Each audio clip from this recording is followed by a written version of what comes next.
हे कृपामयी, हे दयामयी, हे जगदम्बा, हे महामाई, शुभता का आशीष हमें दो, जीवन होवे सुखदाई। नमस्कार, स्वागत है आपका संप्रेषण विद एसएस में। मैं हूं आपका दोस्त डॉक्टर एसएस त्रिपाठी। एक बार फिर से आपके सामने हाजिर हूं महामाई की महिमा और दुर्गा पूजा से जुड़े कुछ खास तथ्य लेकर। तो आप सभी को शक्ति पर्व नवरात्र की बहुत बहुत बधाई, शुभकामनाएं। वैसे तो माता की कृपा मुझ पर हमेशा ही रही है, लेकिन माता की कृपा अभी हाल ही में बरसी है मेरे ऊपर फिर से, जब मुझे डॉक्टरेट की उपाधि प्रदान की गई। तो अब मैं अपने नाम के साथ डॉक्टर लगा सकता हूँ। मित्रों, दुर्गा पूजा का त्यौहार वैसे तो जो है पूरे देश में मनाया जाता है और हिंदू त्योहारों में 9 दिन तक चलने वाला सबसे बड़ा हिंदुओं का त्यौहार है। और यह त्यौहार जो है महामाई के द्वारा महिषासुर राक्षस के मर्दन के उपलक्ष्य में मनाया जाता है। जबकि कुछ जगह यह त्यौहार नारी शक्ति के पावन प्रतीक के रूप में मनाते हैं और इन 9 दिनों में महामाई के अलग अलग 9 स्वरूपों की पूजा की जाती है। अब मैं एक बात पर और प्रकाश डालना चाहूँगा कि काफ़ी सारे लोगों में यह बात प्रचलित है कि नवरात्र वर्ष में 2 बार होती हैं। एक बार शारदीय नवरात्र जो दशहरे के पहले, और दूसरे बार चैत्र नवरात्र जो होली के बाद है। मित्रों, नवरात्र वर्ष में 4 बार होती हैं, 2 बार नहीं होती, 4 बार। 2 बार प्रकट रूप में और 2 बार गुप्त रूप में। प्रकट रूप में तो ये आपकी दशहरे के पहले वाली और जो है होली के बाद वाली, और गुप्त रूप में एक पड़ती हैं जून जुलाई के महीने में, आप समझ लीजिए, और दूसरी बार पड़ती हैं दिसंबर या जनवरी में। तो ये इस प्रकार से हमारे लिए वर्ष भर में 4 बार नवरात्र पड़ती है। चूंकि वो गुप्त रूप में, इसलिए उनको इतने पारंपरिक विधि विधान से नहीं मनाया जाता है। तांत्रिक, ज्योतिष शास्त्री या जो अन्य पूजा विधानों के कर्मकांड विशेषज्ञ हैं, वो लोग इनको मनाते हैं और अपना उनका अलग ढंग है। अब बात उठती है कि नवरात्र पर्व मनाने का ऐतिहासिक महत्व क्या है। तो ऐतिहासिक महत्व के रूप में देखें तो एक कथा मिलती है हमारे पुराणों में, ग्रंथों में, कि महिषासुर नाम का राक्षस था। उसने बहुत भगवान की आराधना की, पूजा किया, तप किया। तो उसके बाद भगवान प्रसन्न हुए तो उसने वर मांगा कि हे प्रभु, आप मुझे अमरता का वर दे दो कि मैं अमर हो जाऊं। तो भगवान ने कहा, भाई ये जिसने जन्म लिया है वो तो अमर नहीं हो सकता है, ऐसा तो नहीं है भाई, मरना तो होगा, शरीर तो त्यागना ही पड़ेगा। तो बड़े समझाने के बाद वो इस बात पे तैयार हुआ कि मुझे सिर्फ कोई स्त्री या बालिका मार सके और किसी के हाथों मेरी मृत्यु ना हो। उसने ये सोच कर दिया था शायद कि स्त्री कमजोर है, बालिका है, वो हमें क्या मारेगी, हम तो इतने बली और बलिष्ठ जो है राक्षस है, हमें क्या मारेगी। तो भगवान ने कहा तथास्तु। और उसके बाद जो है महिषासुर ने उपद्रव मचाना शुरू कर दिया, देवताओं को चुनौती देनी शुरू कर दी, देवताओं के सिंहासन डोलने लगे। तो सारे देवता भगवान के पास पहुँचे और उसके बाद जो है महामाई दुर्गा का अवतार हुआ और उन्होंने 9 दिन तक युद्ध करके महिषासुर का मर्दन किया, महिषासुर को समाप्त किया और जो है पूरे जगत में हर्षोल्लास की खुशी फैल गई। और उसी वजह से यह त्यौहार 9 दिन तक महामाई के पूजन के स्वरूप में मनाया जाता है। और नवरात्र का जो है जुड़ाव भगवान राम से भी है, क्योंकि आप देखिए कि जो दशहरे के जो है पहले नवरात्र मनाई जाती है तो उसके 9वीं 10वीं के दिन दशहरा पड़ता है, वो भी रावण के संहार के उपलक्ष्य में मनाया जाता है। वो जो चैत्र नवरात्र है उसमें राम जन्म होता है 9वीं के दिन। तो दोनों तरह से नवरात्र भगवान राम से जुड़ा हुआ पर्व माना जाता है। और विद्वान मानते हैं कि नवरात्र का पर्व जो है सिर्फ शक्ति पर्व ही नहीं है, यह पर्व नारी, बेटियों, कन्याओं, इनकी सुरक्षा और इनके पूजन, इन सब का पर्व भी है। इन सब के लिए भी महत्वपूर्ण है कि हमें इन सब के लिए कुछ करना चाहिए, इनके शुभता के लिए, अच्छाई के लिए प्रयास करने चाहिए। और अगर जहाँ तक पूरे भारतवर्ष की बात है तो पूरे भारतवर्ष में बंगाल, कोलकाता का दुर्गा पूजन विश्व प्रसिद्ध है। न सिर्फ भारत में, पूरे विश्व में दुर्गा पूजा जैसी बंगाल में होती है कहीं नहीं होती। और बंगाल में 2 प्रकार की पूजा होती है। एक तो होती है पारा दुर्गा पूजा, ये पारा दुर्गा पूजा होती है, यह वह पूजा होती है जो कि सार्वजनिक स्थलों पर होती है, बाजारों पर, चौराहों पर, मंदिरों में, वहाँ मूर्तियाँ सजाई जाती हैं, वहाँ होती है। और दूसरी होती है वारिर पूजा। वारिर पूजा जो होती है कि जो मूर्तियाँ लोग अपने घरों में सजाते हैं, छोटी छोटी मूर्तियाँ घरों में सजाते हैं, घरों में पूजन करते हैं या अपने अहाते में घर के सजाते हैं, उसको कहते हैं वारिर पूजा। और इसके अलावा एक चीज़ और ख़ास है कि जो बंगाल की दुर्गा पूजा है, जो वहाँ का मूर्ति निर्माण है माता का, वह निर्माण पूरे भारतवर्ष में परिलक्षित होता है। मूर्तियाँ लगभग बंगाल की जैसी पूरे भारतवर्ष में बनाई जाती हैं। तो यह भी बंगाल का बहुत बड़ा प्रभाव है। अब बात आती परंपराओं की कि किस प्रकार देवी का पूजन करें, कैसी परंपराएं हैं, क्या है। तो सर्वविदित है कि कलश की स्थापना करते हैं और उसके ऊपर नारियल, चुन्नी वगैरह जो भेंट, धूप, दीप, नैवेद्य होती वो रखते हैं। यहाँ नारियल के विषय में विद्वानों से एक विमर्श मिला था कि नारियल को इस प्रकार से रखना चाहिए कि जहाँ साधक बैठा है, पूजा कर रहा है, तो नारियल का मुंह उसकी तरफ हो, साधक की तरफ हो, वह ज़्यादा फलदायी होता है। अब आप कहेंगे अब मुंह कैसे पहचानेंगे? भाई एक तरफ तो नारियल में जटा होते हैं तो वो तो पूंछ है, और दूसरी तरफ जो गोल भाग होता है जहाँ डंठल लगता है उसको आप मुंह समझेंगे। तो डंठल वाला सिरा अपनी ओर करिए। आप अपनी ओर करने से आपको पूजा का फल ज़्यादा प्राप्त होगा और शीघ्र फलदायी होगा। और एक और जो हमारे जो है भक्तों में मान्यता है, कई भक्तों तो जो है परेशान हो जाते हैं जब नारियल खराब निकल जाता है। तो नारियल का खराब निकलना प्यारे मित्रों कोई अनिष्ट की बात नहीं है, यह इस बात का प्रतीक है। आपको खुश हो जाना चाहिए कि माता ने आपकी विनती, आपकी प्रार्थना, आपकी अर्जी स्वीकार कर ली है और आपका काम शीघ्र ही होगा। तो इसके लिए बिल्कुल परेशान होने की ज़रूरत नहीं है। और उस खराब नारियल को आप पानी में प्रवाह दीजिए या किसी जो है मिट्टी वगैरह में दबा दीजिए। और अगर नारियल सही सलामत निकला तो इसके लिए भी चिंता करने की बात नहीं है। इसका मतलब ये है कि आपको थोड़ा धीरज धारण करना पड़ेगा। काम आपका अवश्य होगा, आपका मनोरथ अवश्य सिद्ध होगा, लेकिन आपको इसके लिए थोड़ा धीरज धारण करना पड़ेगा। और जो नारियल आपको निकला है वो सब लोगों में प्रसाद स्वरूप बांट दीजिए। और यह त्यौहार जो है सब त्योहारों में इस प्रकार का है जो सब धर्मों के लिए फलदायी है। अब आप कहेंगे सब धर्मों के लिए फलदायी कैसे है? भाई जब देवी का पंडाल सजता है तो पंडाल लगाने वाले, बांस बल्ली वाले, तख्त वाले और जो टेंट हाउस वाले, बहुत सारी चीज़ें उसमें जुड़ती हैं। फूल, दीप, नैवेद्य, आरती, बत्ती, बहुत सारी चीज़ें होती हैं। तो इसमें तो व्यवसाय वाली बात है, तो इसमें तो सब धर्मों के लोगों को लाभ होता है। तो मैं तो कहूँगा दुर्गा पूजा ऐसा त्यौहार 9 दिन तक चलता है, तो मैं समझता हूँ इसमें सब धर्म, जो भी व्यापारी वर्ग किसी भी धर्म के हो, सबको लाभ होता है और सबकी शुभता, सबके लाभ का प्रतीक है। और विद्वान लोग यह भी बताते हैं कि जो नवरात्र का उत्सव है, पर्व है, नवरात्र का पर्व, वो देवी अम्बा, जिन्हें विद्युत की कांति प्रतीक रूप में माना जाता है, उनके उपलक्ष्य में मनाया जाता है। और धार्मिक त्योहारों की मान्यता के अनुसार आप देखिए नवरात्रि, इसका नाम 9 रात है, रातें। तो हमारी धार्मिक मान्यता के अनुसार हिंदी त्योहार जितने भी बड़े बड़े हैं सब रात में ही मनाए जाते हैं, रात में ही ज़्यादा शुभ माने जाते हैं। आप दीपावली देखिए, दीपावली रात में मनाई जाती है। आप होली का दहन देखिए, होली का दहन रात में होता है। आप दशहरा देखिए, दशहरा का दहन सायंकालीन और रात्रि के मध्य होता है। जन्माष्टमी रात में मनाई जाती है। शिवरात्रि का पर्व मुख्य रात्रि का पर्व है।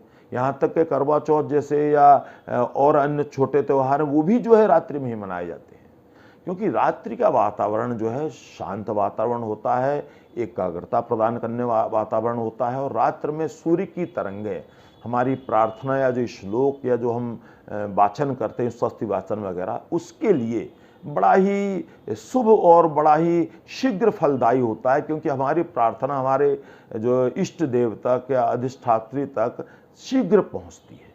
और यही कारण है कि ये पूजाएं जो है जितनी भी होती हैं ज़्यादातर रात में होती हैं। और जहाँ तक जो है वैज्ञानिक कारण है नवरात्रि का, तो वैज्ञानिक कारण ये है कि आप देखिए दोनों नवरात्रि, चाहे वो चैत्र जो मार्च अप्रैल में पड़ती हैं, और ये नवरात्रि शारदीय नवरात्रि जो है अक्टूबर के महीने में सामान्यतया पड़ती हैं, तो ये दोनों इस प्रकार के समय हैं जब मौसमों की संधि होती है, मतलब मौसम परिवर्तन हो रहा होता है। मौसम परिवर्तन में बहुत सारी चीज़ें वातावरण में परिवर्तित होती हैं, कीड़े मकोड़े, विभिन्न प्रकार की बीमारियां, रोग, ये सब आते हैं। तो जब नवरात्रि का पर्व आता है, 9 दिन धूप दीप नैवेद्य हवन सब कुछ होता है, हर्षोल्लास का माहौल होता है, सफाइयाँ खूब होती हैं, घरों में सुंदर पंडाल सजे हुए होते हैं और जो है सब हर्षित प्रफुल्लित होते हैं, रोज नहाए धोए होते हैं। तो इन सब वजहों से आप देखेंगे शरीर ऊर्जावान होता है और मौसम के अनुरूप, नए मौसम के अनुरूप अपने आप को ढालने में बड़े आसानी से सक्षम होता है। और इसके अलावा क्योंकि खान पान भी मौसमों में बदल जाते हैं, तो नवरात्रि का जो त्यौहार है, जिस प्रकार का मान्यता है हमारे यहाँ, लोग अनुपालन करते हैं कि प्याज लहसुन और जो है जो भी भारी चीज़ें हैं, चिकन मटन एल्कोहल या और अन्य चीज़ें हैं, उनका पालन करते हैं, ब्रह्मचर्य का पालन करते हैं, उपवास रोग रखते हैं। और उपवास रखने से यहाँ मतलब ये कि उपवास रखकर एक प्रकार से हम अपने शरीर की मशीन को थोड़ा आराम देते हैं और एक प्रकार से आप अपने शरीर की बॉडी की सर्विसिंग कर लेते हैं। और सर्विसिंग करने से आपने हमेशा देखा, कोई भी वाहन हो, कोई भी यंत्र हो, कोई भी तंत्र हो, यह शरीर भी एक तंत्र है, तो इसकी सर्विसिंग होने से ये पुनः ऊर्जामय होकर अच्छे ढंग से काम करता है। तो हम नवरात्र के बारे में कुछ और बातें करेंगे।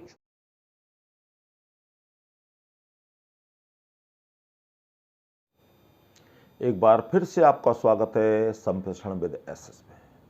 जो भी साथी हमसे अभी नए जुड़े हैं या जिन्होंने हमारे चैनल को सब्सक्राइब नहीं किया है, तो मेरा उनसे निवेदन है आप हमारे चैनल को सब्सक्राइब करें, लाइक करें, कमेंट करें, शेयर करें और जो है हमें आप फेसबुक, ट्विटर, इंस्टाग्राम या हमारी वेबसाइट पर भी फॉलो कर सकते हैं। आप हमारे ऐप से जुड़िएगा और इसके साथ साथ आपसे निवेदन है कि हमारे साथ बने रहिएगा। हम आपके लिए ऐसे ही उपयोगी और रोचक कंटेंट लगातार लेकर आने वाले हैं। तो मित्रों, हम बात कर रहे थे नवरात्र पर्व की, अब हम बात करेंगे इसके सांस्कृतिक महत्व की।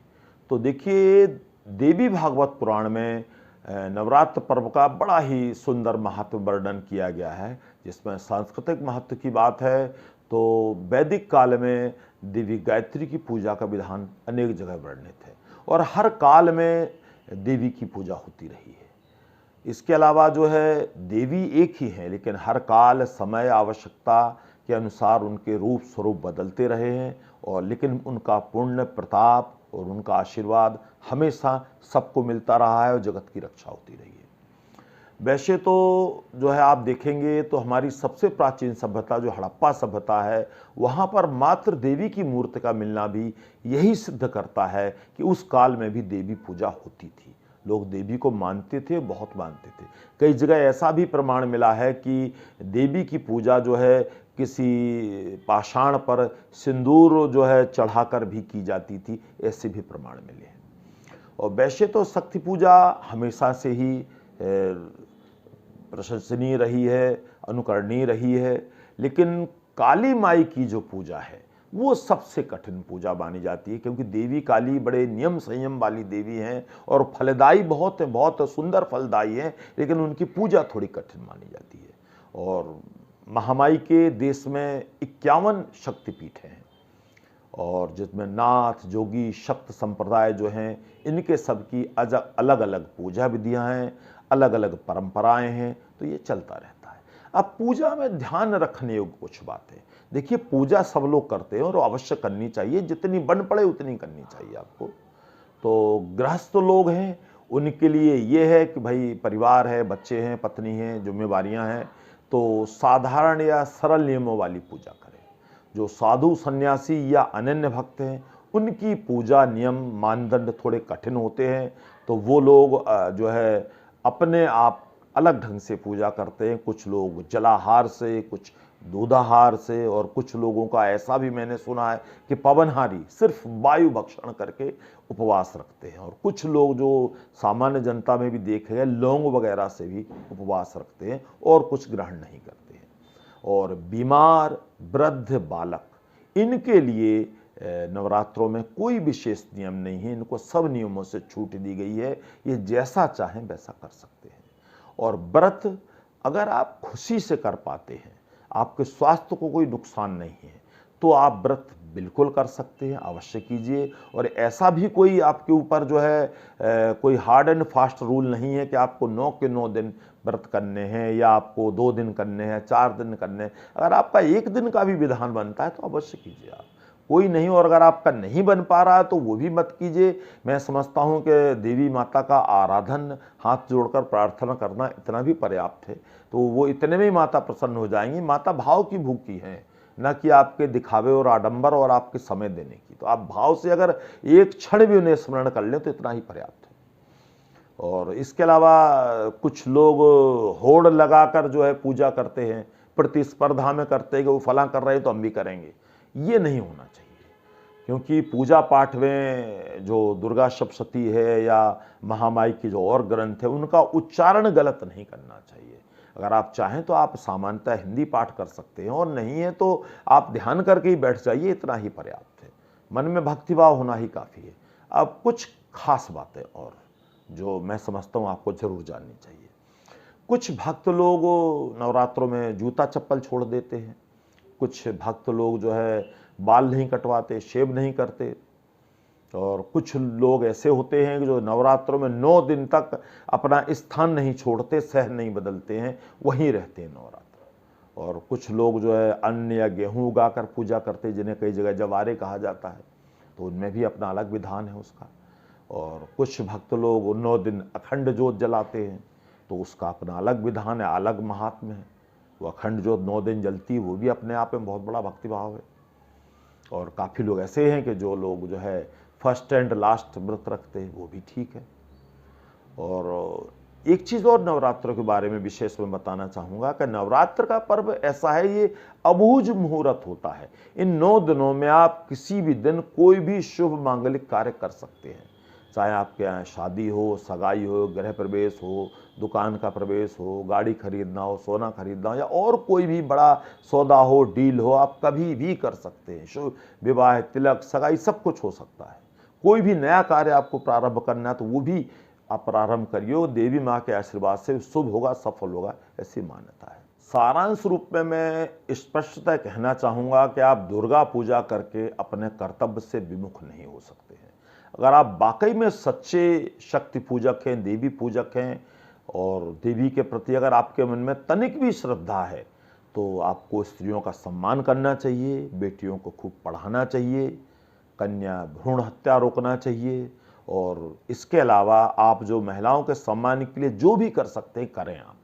इसके अलावा स्त्रियों को भारतवर्ष में कागजों में तो बहुत सारे अधिकार प्राप्त हैं, लेकिन प्रैक्टिकली अभी बहुत सारे अधिकार ऐसे हैं जो उन्हें नहीं मिले हैं।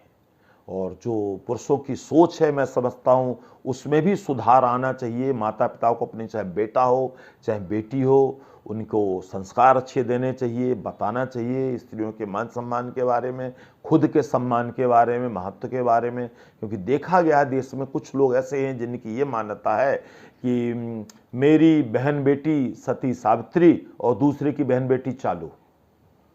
तो ऐसा नहीं होना चाहिए। आप अपने बच्चों को अच्छे संस्कार दें, ताकि बेटा हो बेटी हो, भाई वो आप बेटी है किसी की तो किसी न किसी के घर में तो बहू बन के जाएगी, ऐसी कोई बेटी आपके घर में बहू बन के आएगी, आपकी बेटी किसी घर में बहू बन के जाएगी। तो कहने का मतलब है कि आप समाज की उन्नति चाहते हैं, देश की उन्नति चाहते हैं, और माता के प्रति अगर श्रद्धा की भावना रखते हैं तो इन सब चीज़ों का अनुकरण करें। और बेटियों को भी चाहिए कि खुद का आत्मविश्वास मजबूत करें, हौसला मजबूत रखें। और जब इतना सब होगा तभी आपकी सही अर्थों में देवी की पूजा सफल होगी और माता रानी प्रसन्न होंगी, ऐसा मेरा मानना है। तो माता रानी सबके मनोरथ पूर्ण करें, सबका कल्याण करें, जग का कल्याण करें। जय माता।